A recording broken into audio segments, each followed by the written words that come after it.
ચલો બાળકો, આજે આપણે શીખીશું મિશ્ર અપૂર્ણાંકને સાદા અપૂર્ણાંકમાં કેવી રીતે ફેરવાય. ચલો, બહુ જ ઇઝી છે હો, ધ્યાન આપજો. ચલો, અહીંયા આપ્યું છે તમને 3 અપૂર્ણાંક 5 સપ્તમાંશ, બરાબર. તો આને કેવી રીતે ફેરવાય? તો કે ચલો ફટાફટ, બહુ જ ઇઝી છે. તો કે છેદ ગુણ્યા શું કરીશું? પૂર્ણાંક સંખ્યા. એટલે છેદ 7 છે અને પૂર્ણાંક સંખ્યા 3 છે. તો છેદ ગુણ્યા પૂર્ણાંક સંખ્યા એટલે 7 ગુણ્યા 3 વત્તા શું કરીશું? અંશ. અંશને શું કરીશું? પ્લસ. અને છેદ એમનો એમ. તો કે 3 ગુણ્યા 7 વત્તા 5 અપોન 7. ચલો, 3 સિત્તા 21, 21 વત્તા 5 ભાગ્યા 7.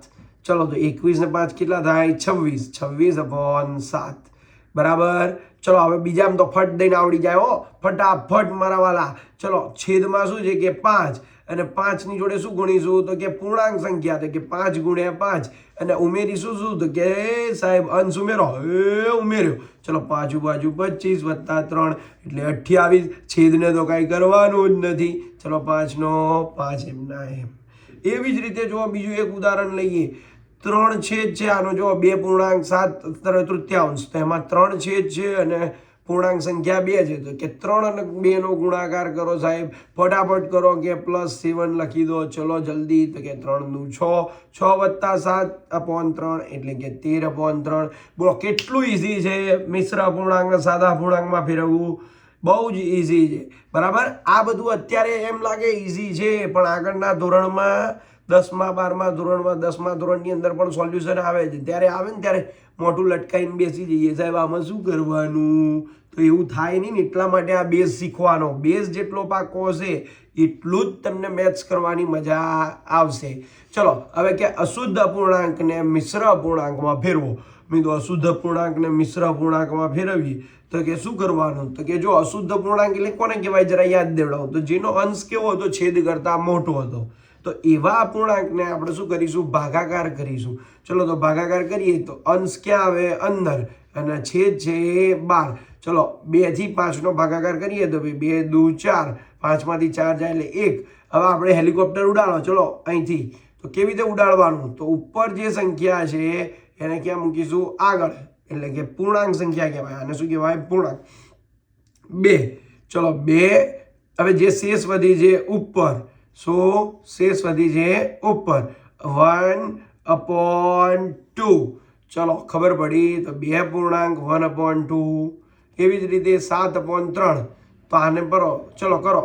તો કે 3 બ્રેકેટ ડિવાઈડ કરો 7, 3 દુ 6, 7 માંથી 6 જાય એટલે 1. ચલો, તો કે 2 પૂર્ણાંક 1 તૃતીયાંશ સાહેબ કેવી રીતે લખાય? તો મેં તમને બતાવ્યું, બરાબર. 9/4. તો એને કેવી રીતે લખાય? તો કે 4 દુ 8, 9 માંથી 8 જાય એટલે 1. તો ચલો ફરીથી હેલિકોપ્ટર ઉડાડો. 2 પૂર્ણાંક 1 ચતુર્થાંશ લખતા આવડવું જોઈએ, બરાબર. પછી તમને પૂછાશે કેવું? તો કે ગ્રેટર દેન કે લેસ ધેન ની નિશાની મૂકો. ગ્રેટર દેન એટલે લેસ ધેન એટલે શું? તો કે ગ્રેટર દેન અને લેસ ધેન એટલે કે 2 અપૂર્ણાંકમાં જે અપૂર્ણાંક મોટો હોય એની તરફ ગ્રેટર દેન કે લેસ ધેનની નિશાની મૂકો. તો ચલો હવે જોઈએ. તો અહીંયા એક સંખ્યા આપી છે 2/3 અને 5/3. ઓકે, આમાં બંનેનો છેદ કેવો છે? સરખો. જો હું શું કહું છું, ધ્યાન રાખજો. બંનેનો છેદ સરખો હોય તો હંમેશા અંશ જોવાનો. અંશમાં જે મોટું હોય એ હંમેશા મોટું થાય.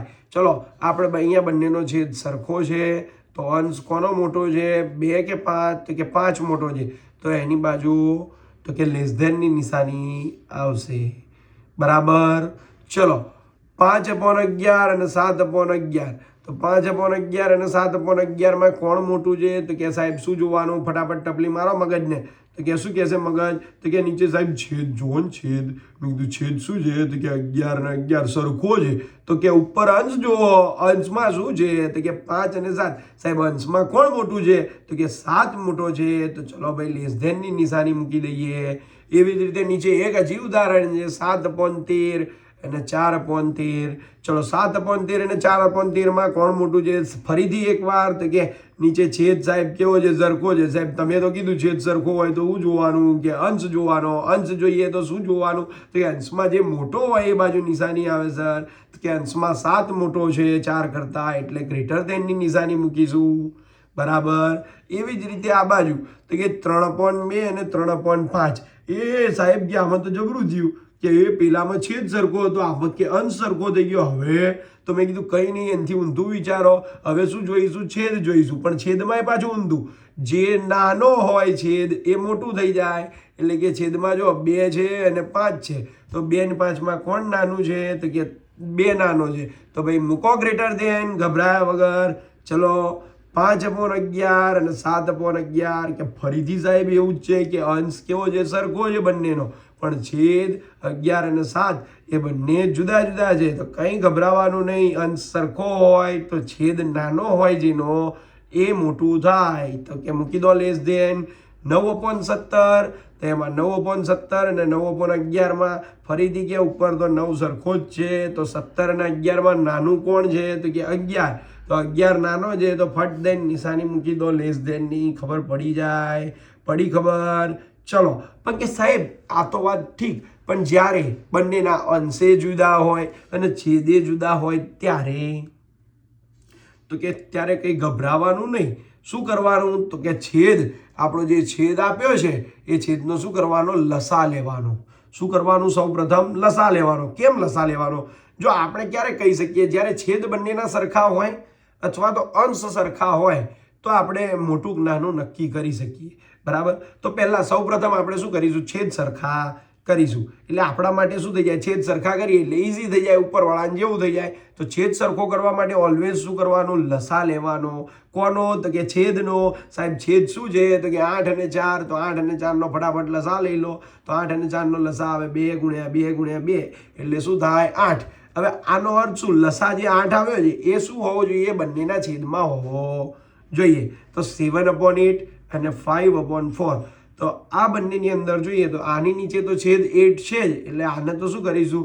7/8 મલ્ટીપ્લાય. આમાં નીચે 8 મલ્ટીપ્લાય 1, ઉપર પણ 1. અહીંયા યાદ રાખો, જેટલા વડે નીચે મલ્ટીપ્લાય કરો એટલા વડે જ ઉપર મલ્ટીપ્લાય કરવું પડે. બરાબર. એવી જ રીતે 5/4. તો કે 5/4. તો 4 નો ટેબલ બોલો કે 8 આવે ત્યાં સુધી. ના આવડે તો 4 અહીંયા જો તમને એલસીએમમાં 4 દેખાય છે તો કે 2 2 એને દબાઈ દો તો શું બચ્યું? 2 એટલે 2 વડે શું કરી દો? મલ્ટીપ્લાય. પણ ક્યાં? તો કે છેદમાં. છેદમાં કર્યા પછી જ અંશમાં કરાય. બરાબર. તો બરાબર 10/8. હવે જુઓ તો કે 2 અપૂર્ણાંક થઈ ગયા તમારી જોડે, 7/8 અને 10/8. હવે કે સાહેબ ફટાફટ મન તો આવડી ગયું કે 8 તો કે તમે કીધું છેદ સરખો હોય એટલે ઉપર જ જોવાનું. ઉપર જોવાનું. ઉપર શું? તો કે ઉપર જે અંશ મોટો હોય બંનેમાંથી 10 કે 7 કોણ મોટું? તો કે 10 મોટું. તો કે મૂકો નિશાની ધમ દઈને કે લેસ ધેનની. આવડ્યું? હા. તો કે આ તો 7/8 અને 10/8 હતો. તો આપણા ક્વેશ્ચન પર જતા રહો. હવે 7/8 કોનું હતું? તો 7/8 નું જ હતું. અને 10/8 કોનું હતું? કે 5/4 નું. તો હવે જો બંનેમાંથી કોણ મોટું? તો તમને ખ્યાલ આવી ગયો, 5/4 મોટો. બરાબર. આવા અનેક દાખલાઓની પ્રેક્ટિસ કરો અને જલ્દીથી શીખી જાઓ.